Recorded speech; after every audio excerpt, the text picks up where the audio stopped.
இந்த காலை வேளையிலே தேவ சமூகத்துக்கு அப்பாவுடைய வீட்டுக்கு வந்திருக்கிற உங்கள் ஒவ்வொருவரையும் இயேசு கிறிஸ்துவின் நாமத்தினாலே, திரியேக தகப்பனுடைய நாமத்தினாலே உங்களை வாழ்த்தி அன்போடு வரவேற்கிறோம். கர்த்தர் உங்களை ஆசீர்வதிப்பாராக.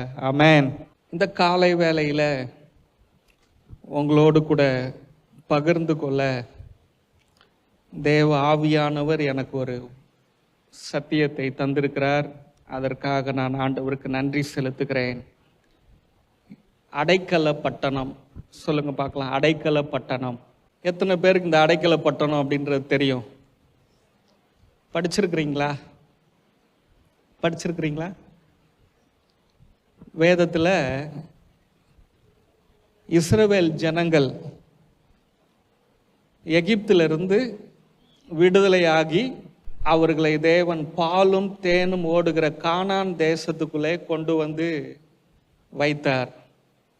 அப்படி வைக்கும்போது தேசத்தில் இருக்கிற ஜனங்க, யாரோ ஒரு மனிதன் தெரியாமல் இன்னொருத்தனை கொலை செஞ்சிட்டான் அப்படின்னா, அந்த கொலை செய்யப்பட்டவன் அவன் கொலை செஞ்ச மாதிரி அவனை இன்னொருத்தவன் சம்பந்தமானவன் அவனை கொலை செய்யணும். இப்படிப்பட்ட சட்டம் இருந்துச்சு. அப்படி இருக்கிற காலத்தில் தேவன் இந்த கொலை செஞ்சவனை காப்பாற்றுறதுக்காக ஒரு விசேஷமான ஒரு திட்டம் ஒன்று போட்டார். தெரியாமல் கொலை செஞ்சிட்டான், இவனை காப்பாற்றணும். அதாவது ஒரு குற்றவாளியை காப்பாற்றணும், ஒரு பாவியை காப்பாற்றணும்னு ஒரு திட்டம் போடுறார். அப்போ தேசத்தில் அடைக்கல பட்டணம் அப்படின்னு இந்த பட்டணத்தை கட்டணும். அந்த அடைக்கல பட்டணம் எதுக்குன்னா, தெரியாமல் ஒருத்தன் கொலை செஞ்சிட்டான்னா அவன் ரொம்ப, அந்த அடைக்கல பட்டணம் எப்படி இருக்கணும்னா, கொலை செஞ்சவன் தப்பிச்சு சீக்கிரம் உள்ள ஓடி போகிற அளவுக்கு ரொம்ப ரொம்ப அருகிலே இருக்கணும், தூரமாக இருக்கக்கூடாது, பக்கமாக இருக்கணும். அப்போ தான் கொலை செஞ்சவனை, செத்து போனவனுடைய குடும்பம் பழி வாங்கிறதுக்கு முன்னாடி ஓடி போய் உள்ள விழுந்துடுற அளவுக்கு பக்கத்தில் இருக்கணும்னு ஆண்டவர் சொல்றார். ஆமென், ஆமென்.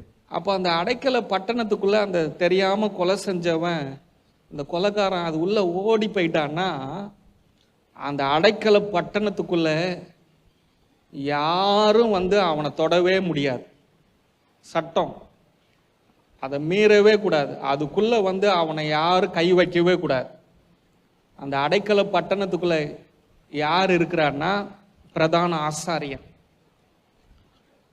அந்த ஆசாரியன் அந்த அடைக்கல பட்டணத்தில் அவர் உயிரோடு இருக்கிற நாள் வரைக்கும் அந்த கொலைக்காரன் அந்த அடைக்கல பட்டணத்தில் அவன் தண்டனை இல்லாமல், குற்றம் இல்லாமல், பாவம் இல்லாமல், நீதிமானாக, பரிசுத்தவானாக அவனால் வாழ முடியும். இளைப்பாறுதலோடு வாழ முடியும். அவனை யாருமே தொடவே முடியாது. அந்த பிரதான ஆசாரியன் அந்த அடைக்கல பட்டணத்தில் இருக்கிறதுனால, வெறும் அடைக்கல பட்டணம் மட்டும் இருந்து அதில் பிரதான ஆசாரியன் இல்லைன்னா, ஊழியக்காரன் இல்லைன்னா அவனுக்கு பாதுகாப்பு இல்லை. அங்கே அந்த அடைக்கல பட்டணத்துக்குள்ளே ஒரு கொலைக்காரன் இருக்கிறான். அவனுக்கு பாதுகாப்பாக அந்த அடைக்கல பட்டணத்திலே ஒரு பிரதான ஆசாரியன் ஆகிய ஊழியக்காரர் இருக்கிறார். அந்த ஊழியக்கார் யாருன்னா இயேசு. ஆமென். அடைக்கல பட்டணம் யாருன்னா இயேசுவை தான் குறிக்கும். ஆமென், ஆமென். அப்போ அந்த பிரதான ஆசாரியன் வயசாகி அவர் செத்துட்டாருன்னா,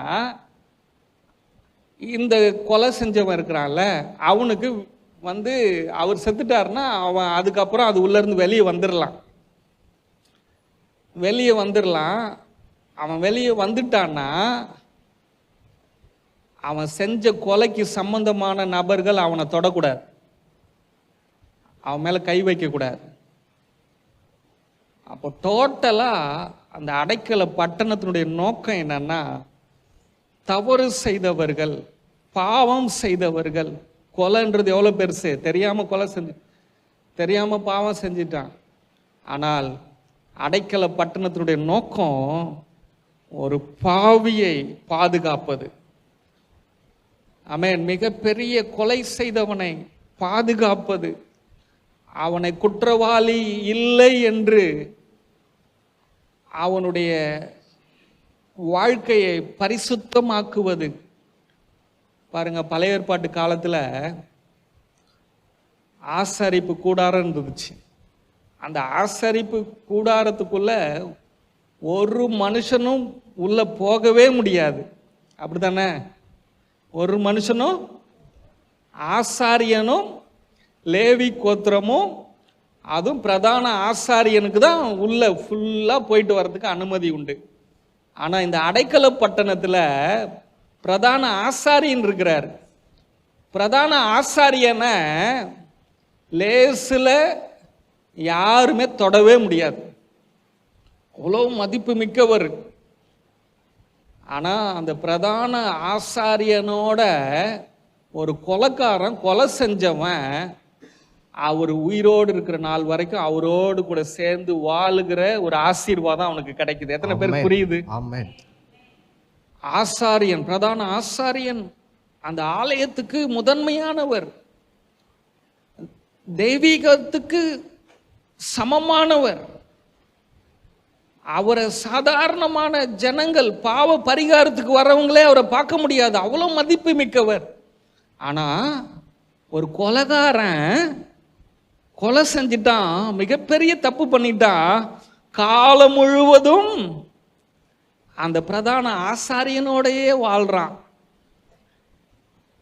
இன்றைக்கும் இந்த உலகத்தில் உபவாச ஜபம் நாங்கள் செய்கிறோம், நாங்கள் பரிசுத்தமா வாழ்றோம், நாங்கள் நீதிமானா வாழ்றோம். தங்களுடைய சுயநீதியை குறித்து மேன்மை பாராட்டுறாங்க, பெருமையா பேசுறாங்களே, அவர்களோடு, அதாவது அவர்கள் அனைவரும் பிரதான ஆசாரியனோடு சேர்ந்து வாழ முடியவில்லை. ஆனால் ஒரு கொலைகாரன், குற்றவாளி, பாவம் செய்தவன், ஆனால் அவன் உபவாச ஜபம் பண்ணல, அவன் ரொம்ப ஆண்டவருக்காக ஓடி ஓடி ஊழியம் பண்ணல, எந்த தகுதியும் இல்லாதவன். ஆனா அந்த கொலைகாரன், அந்த பெரும் பாவி,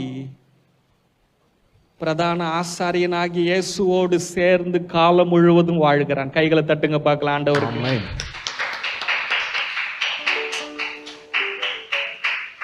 இந்த அடைக்கல பட்டணம் அப்படின்ற இந்த சத்தியத்தினுடைய பிரதான செய்தி என்னன்னா,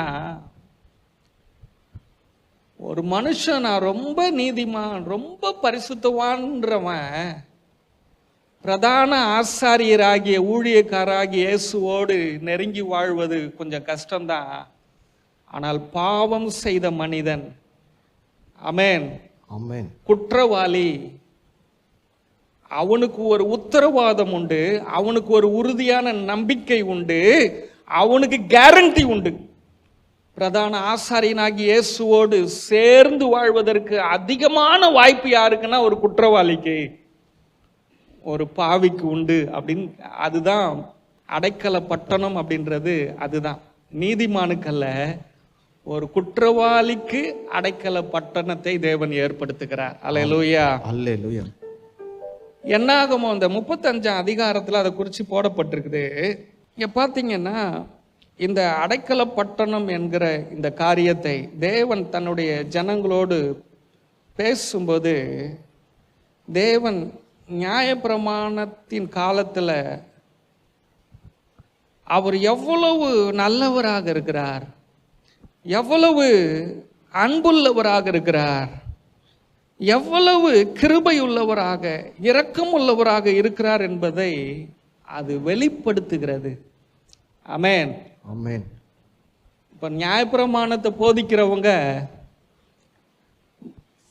தேவனுடைய அன்பை குறித்து அவங்க அதிகமா வலியுறுத்த மாட்டாங்க, அவருடைய கிருபையை குறித்து அதிகமா பேச மாட்டாங்க. கண்டிப்பை குறிச்சும், பாவத்தை குறிச்சும், பயத்தை குறிச்சும் அவங்களும் ஆவிக்குரிய காரியம்தான் பேசுறாங்க.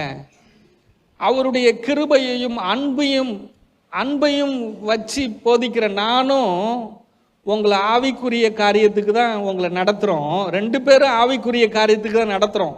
நியாயப்பிரமாணம் பயத்தை அடிப்படையாக வைத்து ஒரு மனிதனை ஆவிக்குரிய வாழ்க்கையில் முன்னேறுவதற்காக நடத்துகிறது, தோல்வி அடைகிறது.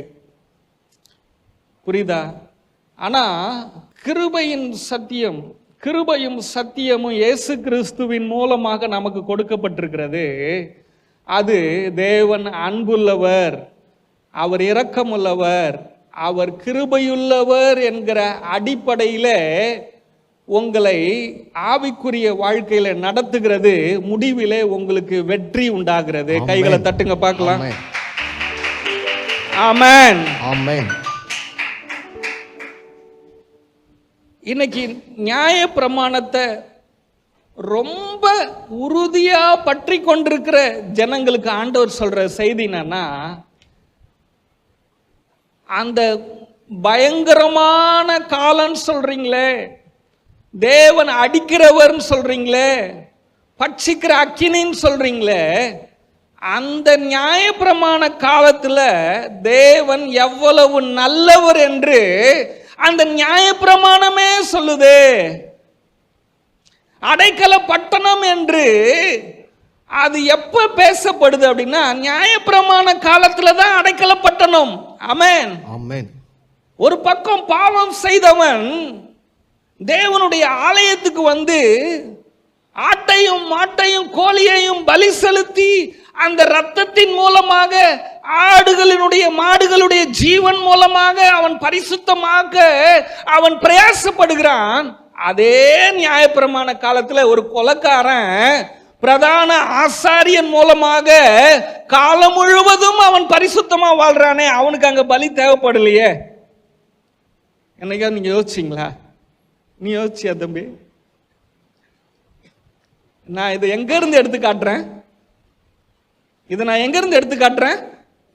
அந்த நியாயப்பிரமாணத்துக்குள்ளதான் இதை காட்டுறேன். அந்த நியாயப்பிரமாணத்துக்குள்ளேயே என் தேவனுடைய அன்பு இருக்குதுங்க. கையை தட்டுங்க. ஆமென், ஆமென். அல்லேலூயா, அல்லேலூயா. எனக்கு இந்த இடத்துல எனக்கு ஆவியானவர் எனக்கு ஒரு விஷயத்தை சொல்லி கொடுத்தாரு. என்ன தெரியுமா? இஸ்ரவேல் ஜனங்க எகிப்திலிருந்து விடுதலையாகி இன்னும் அவங்க வாக்குத்தத்தம் பண்ணப்பட்ட கானான் தேசத்துக்குள்ள இன்னும் போகல. அவங்க அந்த வனாந்திரத்துல தான் பிரயாணம் பண்ணிட்டு இருக்கிறாங்க. அப்பவே ஆண்டவர் மோசே கிட்ட சொல்றாரு, மோசே, என்னுடைய ஜனங்களை நான் வாக்குத்தத்தம் பண்ணனே அந்த கானான் தேசம், பாலும் தேனும் ஓடுற அந்த தேசத்துக்குள்ள கொண்டு போய் வைக்க போறேன். எவ்வளவு அன்புள்ளவர்ன்றத சொல்ற, நல்லா கவனமா கவனிங்க. அந்த தேசத்துல கொண்டு போய் வைக்க போறேன். அந்த தேசம் ரொம்ப ஆசீர்வாதமான தேசம். என் பிள்ளைங்க அந்த தேசத்தை அவங்க நல்லா என்ஜாய் பண்ணணும், சந்தோஷமா வாழணும்.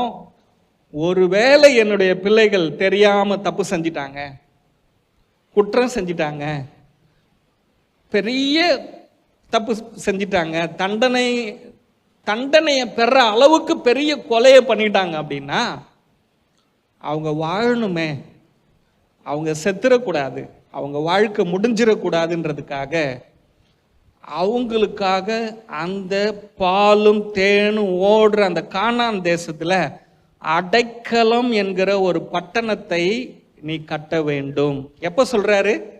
தேசத்துக்கு வந்து சொல்றாரா? தேசத்துக்கு வந்து ஒருத்தன் தப்பு செஞ்ச உடனே, ஒரு கூட்டம் செத்த உடனே இந்த பிளான் வருதா? இல்ல அந்த தேசத்துக்கு வரத்துக்கு முன்னாடியே, ஆமென், அவங்க வனாந்தரத்துல விடுதலையாகி வரும்போதே இந்த திட்டம் வருதா? அவங்க இன்னும் பாலந்தேனும் ஓடுற தேசத்துக்குள்ள வரல, கால் வைக்கல. அவங்க வருவதற்கு முன்பதாகவே தேவன் தன்னுடைய ஜனங்கள் மேல் எவ்வளவு அன்புள்ளவராக இருக்கிறார். அவர்கள் தவறு செய்வதற்கு முன்பதாகவே தவறு செய்வதற்கான அந்த பரிகாரத்தை, ஆமென், எவ்வளவு நல்ல தகப்பன் பாருங்க. இன்னைக்கு நம்ம பிள்ளைங்களுக்கு நம்ம அப்பா அம்மாவா இருக்கிறோம். பிள்ளைங்க தப்பு செஞ்ச உடனே அந்த தப்பை எப்படி சரி செய்யலான்றத நம்ம முயற்சி பண்றோம். ஆனா நம்ம அப்பா அம்மா ஆவியானவர் பிதா இயேசு எப்படிப்பட்டவங்க தெரியுமா? நம்ம தப்பு செய்யறதுக்கு முன்னாடியே ஒருவேளை இவர்கள் தப்பு செய்தால் நாம் என்ன செய்யலாம் முன்கூட்டியே யோசிச்சு அதற்கான பரிகாரத்தை, அதற்கான பாதுகாப்பை, அதற்கான எல்லா நன்மையும் ஆசீர்வாதத்தையும் உருவாக்கி வைத்திருக்கிறார்கள். கைகளை தட்டி ஆண்டவருக்கு நன்றி சொல்லுங்க. ஹல்லேலூயா. ஹல்லேலூயா. சந்தோஷமா இருக்கிறீங்களா? ஆமென். எத்தனை பேருக்கு நான் சொல்றதை உங்களால புரிஞ்சு கொள்ள முடியுது? பாருங்க, அந்த ஜனங்க வருங்காலத்துல ஒரு ஆசீர்வாதமான ஒரு தேசத்துல போய் வாழ போறாங்க. அதுக்கு முன்கூட்டியே ஒருவேளை இவர்கள் கொலை செய்தால், மிகப்பெரிய பாவம் செய்தால், இவர்களை நான் பாதுகாக்கணுமே, இவங்க என் பிள்ளைங்களாச்சே, அதனால என்ன வழி செய்யலாம்? ஒருவேளை கொலை செஞ்சுட்டாங்கன்னா அப்போ அங்க ஒரு அடைக்கல பட்டணத்தை கட்டணும். அந்த அடைக்கல பட்டணத்துக்குள்ள என்ன மாதிரி என் குண மாதிரியே இருக்கிற ஊழியக்காரனை, பிரதான ஆசாரியனை உள்ள வைக்கணும். அந்த கொலை செஞ்சவன் அதுக்குள்ள போய் பாதுகாப்பா இருக்கணும், அவன் வாழணும். நான் அவனுக்கு என்னெல்லாம் வாக்குத்தத்தம் கொடுத்திருக்கிறேனோ அந்த தேசத்துல இருக்கிற சகலத்தையும் அவன் அனுபவிக்கணும். அவன் அனுபவிக்கணும்னா அந்த அடைக்கல பட்டணத்துக்குள்ள போய் அவன் பாதுகாப்பா வாழணும்ன்றது தேவனுடைய திட்டமா இருக்குது. இப்ப இந்த சத்தியத்தின் மூலமா நீங்களும் நானும் அறிஞ்சு கொள்ள வேண்டியது, இந்த சத்தியம் நம்ம வாழ்க்கையில எந்த விதத்துல அது கனெக்ஷன் ஆகுது, ஒத்து போகுது அப்படின்னு பாத்தீங்கன்னா, உங்க வாழ்க்கையிலையும் என் வாழ்க்கையிலையும் அநேக தவறுகளை நாம் செய்கிறோம். ஆனால் அந்த தவறுகளை, அந்த குற்றங்களை தேவன் பார்த்து நம்ம தண்டிக்கிறவர் அல்ல. எப்படியாகிலும் அந்த குற்றத்திலிருந்து நம்மை தப்பு வைக்க வைத்து நம்மை அவருடைய அடைக்கல பட்டணத்துக்குள்ளே கொண்டு வந்து நம்மை குற்றவாளிகள் என்று தீர்க்கிறதுக்கு அல்ல. உனக்கு ஆக்கினை தீர்ப்பு இல்லை, உனக்கு தண்டனை இல்லை, உனக்கு ஒரு ஆசாரியனாகிய, பிரதான ஆசாரியனாகிய இயேசு நான் இருக்கிறேன், உனக்கு தகப்பனாக இருக்கிறேன், உனக்காக ரத்தம் சிந்தி இருக்கிறேன், உன் பாவத்தில் நீ சாக வேண்டிய அவசியம் இல்லை, உனக்காக நான் ஜீவனை தந்திருக்கிறேன், நீ கொலைக்காரன் இல்லை, நீ பாவி இல்லை, குற்றவாளி இல்லை, நீ நீதிமான். ஏன்னா நீ என்னுடைய அடைக்கலத்துக்குள்ள இருக்கிறாய், என்னுடைய பாதுகாப்புக்குள்ள இருக்கிறாய். ஆகையினால என் ரத்தத்தினால எல்லாம் செஞ்சு முடிக்கப்பட்டதுனால நீ குற்றவாளி இல்லை, நீதிமான். எத்தனை பேர் ஆமென் சொல்றீங்க? நான் சொல்றது புரியுதா? நல்லா புரிஞ்சுச்சிங்களாங்க? பைபிள்ல நீங்க பாத்தீங்கன்னா, அந்த பாலும் தேனும் ஓடுற அந்த கானான் தேசத்துல லேவியர்கள்னு ஒரு ஊழியம் செய்கிற ஒரு கோத்திரம், அந்த கோத்திரத்துக்கு ஆண்டவர் சொன்னாரு அவங்களுக்கு 48 பட்டணங்கள் கொடுக்கணும். எத்தனை பட்டணம்? லேவியர் கோத்திரத்துக்கு 48 பட்டணங்கள் கொடுக்கப்பட வேண்டும். அவங்களுக்கு 48 பட்டணங்கள் கொடுக்கப்பட்டுச்சு லேவியர்களுக்கு. ஆண்டவருக்கு ஊழியம் செய்கிற ஊழியக்காரர்களுக்கு 48 பட்டணங்கள் கொடுக்கப்பட்டுச்சு. என்னாகமம் 35ஆம் அதிகாரத்தில் 2-6 வரைக்கும் பார்த்தீங்கன்னா அந்த வசனம் இருக்குது. அந்த 48 பட்டணத்தில் லேவியன் என்ன பண்ணோம்னா 6 பட்டணத்தை அவன் இஸ்ரவேலுடைய 11 கோத்திரத்துக்கு கிஃப்டா கொடுத்துடணும். கிஃப்ட் மாதிரி என்ன பண்ணிடணும்? கொடுத்துடணும். 6 பட்டணத்தை என்ன பண்ணணும்? கிஃப்டா கொடுத்துடணும். அந்த 6 பட்டணத்துக்கு பேர் என்ன தெரியுமா? அடைக்கல பட்டணம். நான் சொன்னது உங்களுக்கு புரிஞ்சுச்சா? ஆமென். லேவி கோத்திரத்துக்கு வாழ்றதுக்கு ஆண்டவர் 48 பட்டணங்களை கொடுத்தார்.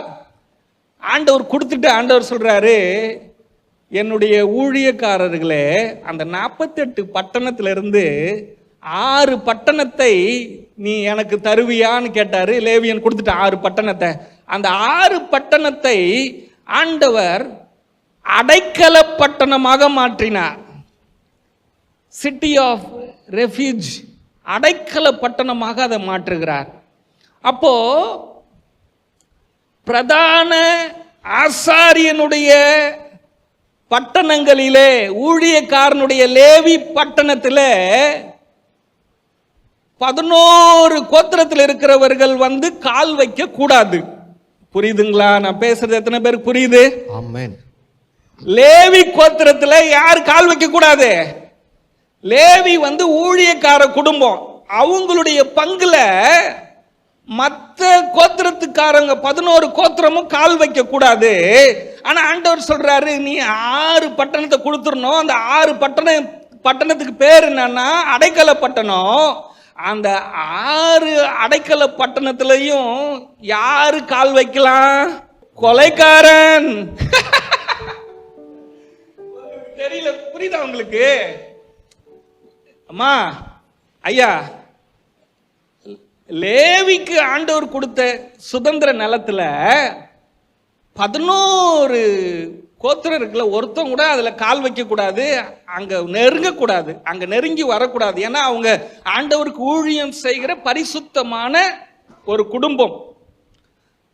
ஆனா அதே லேவியினுடைய நிலத்துல அடைக்கல பட்டணம் என்று இருக்கிறது.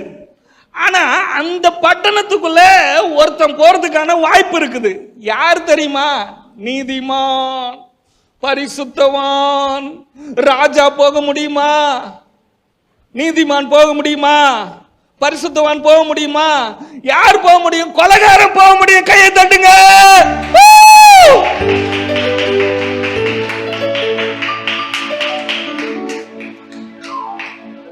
புரியுது? எத்தனை பேர் புரியுது? பாருங்க, சர்ச்சுக்குள்ள கால் வைக்க முடியாதுன்னு நியாயப்பிரமாணம் சொல்லுது. தீட்டு ஆயிடுவான்னு சொல்லுது. பிரதான ஆசாரியனை தொட்டாக்கா 2 பேர் தீட்டுன்னு சொல்லுது. ஆசாரியனுடைய நிலத்துல வேற எவனும் கால் வைக்க கூடாது, அது பரிசுத்தமானது, அது என்னுடைய பங்கு. லேவியன் யாரு? எனக்கு பரிசுத்தம் ஆண்டவர் சொல்றாரு. ஆனா அப்படிப்பட்டவனுடைய பரிசுத்தமான பங்கை எடுத்து அடைக்கல பட்டணமாக மாற்றி அந்த அடைக்கல பட்டணத்துக்குள்ள கொடூரமாக ஒரு மனிதனை கொலை செய்த அந்த கொலைக்காரனுக்கு ஒரு வாழ்வதற்கு ஒரு அடைக்கலத்தை கொடுக்கிறார். எவ்வளவு அன்புள்ளவர்! கைகளை தட்டி அந்த இயேசு உன்னை நேசிக்கிறார்.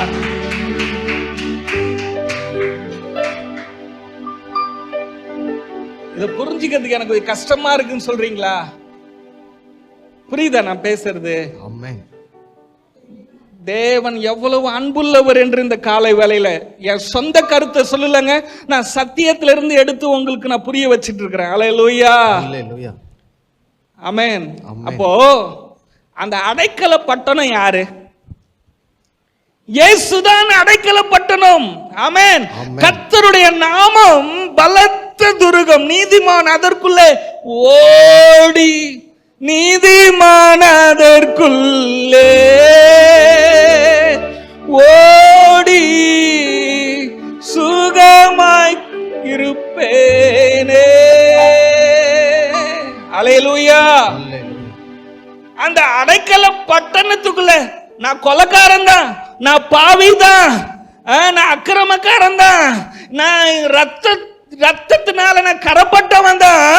ஆனா நான் ஓடி போய் நான் விழுந்த இடம் அது அடைக்கல பட்டணம். நான் ஓடி விழுந்த இடம் இயேசு கிறிஸ்துவனுடைய பாதம், இயேசு கிறிஸ்துவனுடைய மடி, இயேசு கிறிஸ்துவனுடைய மார்பு, அவர் தோல். நான் அந்த இடத்துல விழுந்ததுனால நான் நீதிமான், நான் பரிசுத்தவான். கைகளை தட்டுங்க, நன்றி சொல்லுங்க, நன்றி சொல்லி. ஆமென், ஆமென், ஆமென். எத்தனை பேருக்கு ஆண்டவர் பேசுறாரு? நீங்க எதனால தெரியுமா நீதிமானு? ஓடி அவருடைய பாதத்துல விழுந்தீங்க. ஆமென், ஆமென். ஓடி அவருடைய கர்த்தருடைய நாமத்துல விழுந்ததுனால நீங்க நீதிமான் ஆயிட்டீங்க. அதனால நீங்க சுகமா வாழ்வீங்க, ஆரோக்கியமா வாழ்வீங்க, வெற்றியா வாழ்வீங்க. ஆமென். பொருளாதாரத்துல ஆசீர்வாதமா இருப்பீங்க. உங்க கையின் கிரியைகள் எல்லாம் வாய்க்கும். ஆமென். வெற்றி மேல் வெற்றி உண்டாகும். ஆமென், ஆமென், ஆமென். உன் காரியமெல்லாம் ஜெயமா இருக்கிறது காரணம் என்னன்னா நீ ஓடி விழுந்த இடம். ஆமென், ஆமென். அல்லேலூயா, அல்லேலூயா. எங்கடா போலாம் அப்படின்னு ஒரு சின்ன பையன் திருநெல்வேலியில இருந்து எங்க ஓடலாம் அப்படின்னு அவன் அப்பாவுக்கிட்ட காசு வாங்கி வீட்டிலேருந்து பணத்தை திருடிட்டு ஒரு 50 ரூபா திருடிட்டு எங்கே ஓடலாம் அப்படின்னு நினச்சானா. ஒரு பக்கம் கர்நாடகாவுக்கு ஓடலாமா, மொழி தெரியாத எங்கே ஓடலான்னு அந்த பையன் சென்னைக்கு ஓடி வந்துட்டானா. சென்னைக்கு ஓடி வந்தா இன்னைக்கு சென்னையில் ஒரு பெரிய கோடீஸ்வரனாவா ஆயிட்டான் அந்த பையன். வந்தாரை வாழ வைக்கும் சென்னை. 50 ரூபா திருடிட்டு வந்தவன அந்த சென்னை இன்னைக்கு அவனை பெரிய கோடீஸ்வரனா மாத்திருச்சு. அப்படின்னா நீங்களும் நானும் இயேசுனுடைய பாதத்துல விழுந்தோமே, அந்த விழுந்த இடம் உன்னை ஆசீர்வதிக்குமா? உன்னை ஆசீர்வதிக்காதா? உன்னை ஆரோக்கியமா வாழ வைக்காதா? உனக்கு வெற்றியை தராதா? உன் வாழ்க்கையை கட்டாதா? உன் பிள்ளையுடைய வாழ்க்கையை கட்டாதா? உன் தொழிலில் உனக்கு வெற்றியை தராதா? நான் ஓடுவேன், ஓடி அதற்குள் சுகம் காணுவேன்.